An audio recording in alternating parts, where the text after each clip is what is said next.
Discipline and commitment, ये दो चीज लाइफ में बहुत जरूरी है। अगर आप में डिसिप्लिन नहीं है तो भी आप नहीं खेल सकते, आप में कमिटमेंट नहीं है तो भी नहीं खेल सकते। बिकॉज ये डिसिप्लिन जो है वो सबसे इंपॉर्टेंट चीज है कि आपका उठना, आपका सोना, ये सारी चीजें डिसिप्लिन में आती है कि आपका। भारतीय क्रिकेटर मुनाफ पटेल की सादगी ने डूंगरपुर वासियों का जीता दिल, एजुकेशन को दी पहली प्राथमिकता। जिला कलेक्टर मंत्री व पूर्व राज्य मंत्री असरार अहमद खान रहे मौजूद। बीसीए सचिव सुशील जैन ने पत्रकारों का मुनाफ पटेल, जिला कलेक्टर व पूर्व राज्य मंत्री असरार अहमद के हाथों कराया सम्मान। डूंगरपुर शहर के लक्ष्मण मैदान में जिला क्रिकेट संघ की ओर से स्वर्गीय महेंद्र जैन मेमोरियल का 10 दिवसीय क्रिकेट टूर्नामेंट के उद्घाटन समारोह में पहुंचे अंतर्राष्ट्रीय भारतीय बॉलर व विश्व विजेता टीम के सदस्य रहे मुनाफ पटेल ने अपनी सादगी व देश प्रेम से डूंगरपुर वासियों का दिल जीत लिया। मुनाफ पटेल ने लक्ष्मण मैदान में खिलाड़ियों के बीच बताया कि जीवन में पहली प्राथमिकता हमें एजुकेशन को देनी है और बाद में सफल होने के लिए डिसिप्लिन व कमिटमेंट बहुत जरूरी है।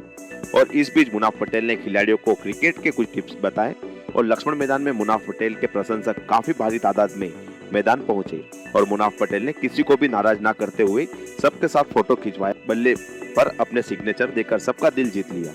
इस मौके पर डूंगरपुर जिला कलेक्टर लक्ष्मी नारायण मंत्री, पूर्व राज्य मंत्री असरार अहमद खान, मुस्कान संस्थान से सचिव भरत नागदा, जिला क्रिकेट संघ सचिव सुशील जैन सहित सभी बड़े पदाधिकारी व संघ के सदस्य उपस्थित रहे। ये जानना चाहूंगा, अगर डूंगरपुर से आगे कोई निकलना चाहे, यहाँ से कोई खिलाड़ी अगर आगे निकलना चाहे, या तमाम जितने भी खिलाड़ी युवा उपस्थित हैं यहाँ पर, उनके लिए क्या संदेश छोड़ना चाहेंगे आप?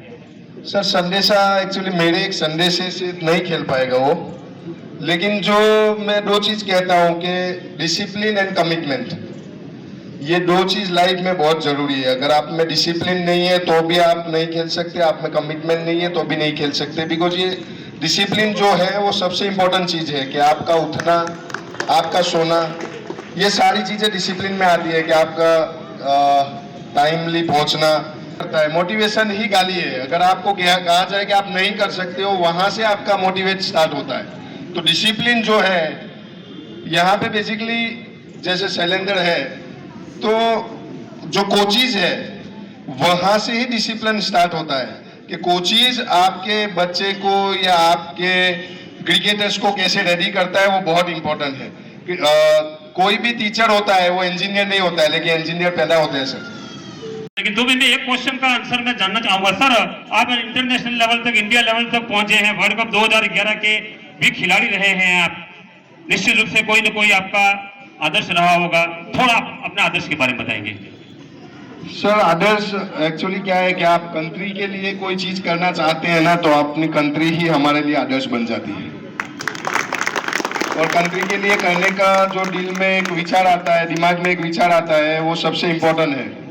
लेकिन आइडियल होते हैं लाइफ में, बहुत सारे लोग आइडियल बनते हैं और आइडियल बनाना भी चाहिए अच्छे वे में, ना कि नेगेटिव वे में। और मैं ये कह सकता हूँ कि हमारे तो ब्लड में ही क्रिकेट है, हम तो उसके बिना रह ही नहीं सकते। या खेल लें या देख लें, दोनों में से, या तो डिस्कस कर लेंगे चौराहे पे बैठ के, लेकिन हम इतना तो कर ही सकते हैं कि क्रिकेट के लिए हमारी जान है और क्रिकेट हमारी जान है।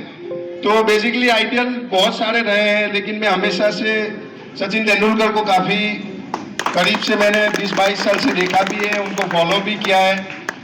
खैर उनके रास्ते पे चलना बहुत डिफिकल्ट है कि इतने बड़े इंसान हो के वो अभी भी इतने डाउन टू अर्थ है।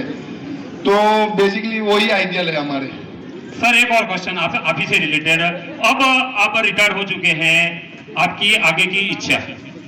सर मैं हमेशा यही चाहता हूं कि मैं अपनी फील्ड में मैं वैसे बड़ौदा क्रिकेट एसोसिएशन के साथ कोचिंग करता हूं, तो मैं यही चाहता हूं कि बच्चों को जितना मेरे पास है उतना वापस सोसाइटी को वापस करना होता है। आप जानते ही हैं कि मेरे पास जो है वो सोसाइटी को वापस करना है। और मेरी यही इच्छा है कि मैं सिर्फ भरूच या बड़ौदा के लिए या गुजरात के लिए नहीं हूँ, पूरे हिंदुस्तान के लिए हूँ। और मुझे पूरे हिंदुस्तान को जो मेरे पास है वो वापस करना है। सर डूंगरपुर के युवा खिलाड़ियों के लिए संदेश? मेहनत ही है और कुछ नहीं है। मेहनत के अलावा आप शॉर्टकट ढूंढो या कुछ भी हो, मेहनत के अलावा कुछ नहीं है। और राइट वे में मेहनत होनी चाहिए, और जो आपके सीनियर्स है उनकी रिस्पेक्ट करके उनके पास से सीखा जाए तो मेरे ख्याल से वो बेटर तरीका रहेगा। 1-2 बातें मेरे साथी विनोद जोशी भी जानना चाहेंगे। विनोद जोशी सर, 2023 का वर्ल्ड कप इस कमिंग नियर और बहुत जल्दी वर्ल्ड कप आ रहा है। 2023 के वर्ल्ड कप के बारे में, भारत की संभावना के बारे में मुनाफ पटेल साहब जैसा अनुभवी क्रिकेटर क्या कहना चाहेगा? सर, देश के लिए तो हम हमेशा यही प्रार्थना करेंगे, यही दुआ करेंगे कि कंट्री ही पहले, बाकी सब बाद में। तो मैं चाहता हूं कि हमारी टीम जिस हिसाब से अभी खेल रही है और जो कमियां थी फास्ट बॉलर वाली, अभी वो भी पूरी हो चुकी है। स्पिनर्स तो पहले से हमारे पास अच्छे ही है, लेकिन जो विराट कोहली फॉर्म में नहीं थे, सबसे बड़ी बात है कि वो फॉर्म में आ गए हैं। तो मैं प्रायोरिटी, और सबसे बड़ी बात कि 11 में हम लोग इंडिया में ही खेले थे, जिसमें 130 करोड़ लोगों की दुआएं हमारे साथ थी। तो अभी 23 का मौका भी वैसे ही आ चुका है कि हमें उनके लिए कुछ नहीं तो बस दुआएं की जाए और हमारी कंट्री वापस चैंपियन दे। आपके समय में फास्ट बॉलर्स की एक कमी तो नहीं, लेकिन एक ऐसी संख्या थी जिसमें आप लोगों को ही था। आज के इंडियन स्टेज पर जो एक बहुत बड़ी फास्ट बॉलर्स की खेप बैठी हुई है, फास्ट बॉलर्स का एक युग आ चुका है इंडिया में, एक नया एक उड़ान भर रही है फास्ट बॉलिंग इंडिया की फास्ट बॉलिंग के बारे में मुनाफ सर क्या कहेंगे? सर, टेक्नोलॉजी और सिस्टम के साथ इंजरीज ज्यादा है फास्ट बॉलर में, जो कि होनी नहीं चाहिए। हाँ, खैर हमारे टाइम जब मैं, मुर्तुजा, शैलेंद्र जब खेल रहे थे तो इतनी फिटनेस नहीं आई थी जी जी, और इतनी टेक्नोलॉजी भी नहीं थी कि आप क्यों अनफिट हो रहे हो जी। तो ये सारी चीजें अभी होने के बाद भी आप देख रहे हो हर मैच में नया बॉलर खेल रहा है। जी जी। तो बेसिकली मेरा हमेशा मानना ये है, देखो T20 फॉर्मेट डिफरेंट है, लेकिन वनडे और टेस्ट के लिए आपकी प्रायोरिटी क्या, आपके 6 या 7 बॉलर होने चाहिए जो पूरे साल रोटेशन में ये लोग खेलते रहे तो ज्यादा बेटर है। आपका डूंगरपुर की इस ऐतिहासिक धरती पर, वागड़ धरती पर पधारने पर हार्दिक स्वागत, अभिनंदन। आपने अपने अमूल्य समय में से जो समय दिया उसके लिए आपको शुक्रगुजार है। और इसी तरह डूंगरपुर के वासियों को आप पधार कर हमारे इस उत्साह में और अभिवृद्धि करते रहे। एक बार फिर से आपका इस्तेमाल। Thank you very much too. Thank you sir, thanks a lot, thank you. अंतर्राष्ट्रीय क्रिकेट खिलाड़ी आदरणीय मुनाफ पटेल साहब, असरार अहमद साहब, भटनागर साहब, नागदा साहब, शैलेंद्र सिंह जी, रणजी के हमारे महंगे खिलाड़ी और डूंगरपुर के सभी क्रिकेट प्रेमी नागरिकगण, क्रिकेट का हिंदुस्तान के हृदय में क्या स्थान है ये हम सबसे छुपा नहीं है। और आज मुनाफ पटेल जी को यहाँ खड़ा देखकर ये लगा कि पूरा हिंदुस्तान का क्रिकेट यहाँ खड़ा है। जिस तरह का उनका विराट व्यक्तित्व था उसमें मुझे ये लगता है कि शब्दों से तो शक्ति मिली ही मिली। डूंगरपुर क्रिकेट निस्संदेह आगे बढ़ेगा, लेकिन उनकी पर्सनालिटी देख करके ही हमें एहसास हो सकता है कि हिंदुस्तान का क्रिकेट कितना ऊंचा है। मैं वागड़ के इस छोटे से नक्शे पर उनके इस विराट व्यक्तित्व में पूरा हिंदुस्तान का क्रिकेट देख पा रहा था। मैं जिला प्रशासन की ओर से उनका बहुत स्वागत करता हूं और मुझे लगता है कि उनकी प्रेजेंस की वजह से ही यहाँ के खिलाड़ियों में उत्साह होगा।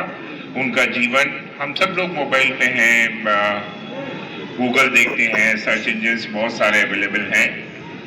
He himself is an inspiration। वो स्वयं कहीं खड़े होते हैं तो प्रेरणा का स्रोत है। ये मैं उनके जीवन को पढ़ करके समझ पाया और देख पाया।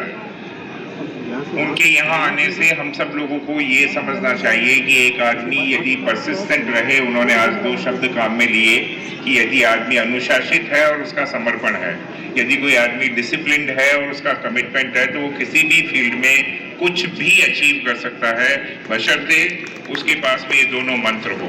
तो उन्होंने आज जो मंत्र दिया है, जब कभी भी हम किसी धार्मिक कार्यक्रम में जाते हैं, कुछ कथा सुनते हैं तो वहाँ से कुछ धार्मिक सीख लेते हैं, लेकिन जीवन में पेशेवर लाइफ में जो प्रणेता होते हैं, जो लीडर्स होते हैं, उन लीडर्स के कुछ शब्दों से आप समझ सकते हैं कि उन्होंने अपना जीवन किस प्रकार जिया। मुनाफ पटेल जी और हमारे अन्य रणजी के खिलाड़ी आज जो आए हैं, उनकी तरफ से मैं अपनी तरफ से, जिला प्रशासन की तरफ से तहे दिल से इस्तकबाल करता हूं। और उन्होंने बड़े मन से, आज मुनाफ पटेल जी ने यहाँ पर कोई क्रिकेट शिविर आयोजित होने पर आने की जो हामी भरी है, उसके लिए भी मैं उनका शुक्रिया अदा करता हूँ। मुझे पूरा विश्वास है कि ये जो टूर्नामेंट है, ये टूर्नामेंट जिस प्रकार से प्रतिवर्ष आयोजित होता है, उस प्रकार इस बार भी बहुत अच्छे तरीके से आयोजित होगा।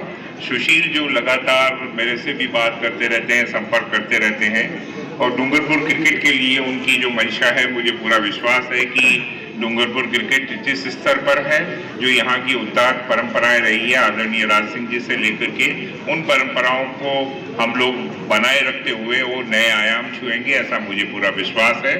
आप सभी ने इस अवसर पर मुझे बुलाया, बोलने का अवसर दिया, इसके लिए मैं अपनी ओर से आपका हार्दिक धन्यवाद ज्ञापित करता हूँ। धन्यवाद, थैंक यू सो मच। और क्रिकेट प्रेमियों का जिला क्रिकेट संघ डूंगरपुर द्वारा आयोजित मेहंदी मेमोरियल क्रिकेट प्रतियोगिता में पधारे, उसके लिए तहे दिल से धन्यवाद। और साथ ही मंचासी नतीयते और क्रिकेट प्रेमियों से मैं ये निवेदन करूंगा कि आपका स्नेह और आशीर्वाद सदैव डीसीए डूंगरपुर बना रहे, ताकि डूंगरपुर डीसीए ऊंचाइयों को प्राप्त करता रहे। पुनः ही बहुत बहुत धन्यवाद सभी को, पत्रकार बंधुओं को, क्रिकेट प्रेमियों को और पंचासी नतीजों को, और स्पेशली मुन्ना पटेल साहब को, कलेक्टर साहब को तहे दिल से डूंगरपुर डीसीए की तरफ से बहुत बहुत धन्यवाद। और मैं आप दोनों से निवेदन करूंगा बीच में बता रहे गेस्ट को लेके और टॉस करवाएं।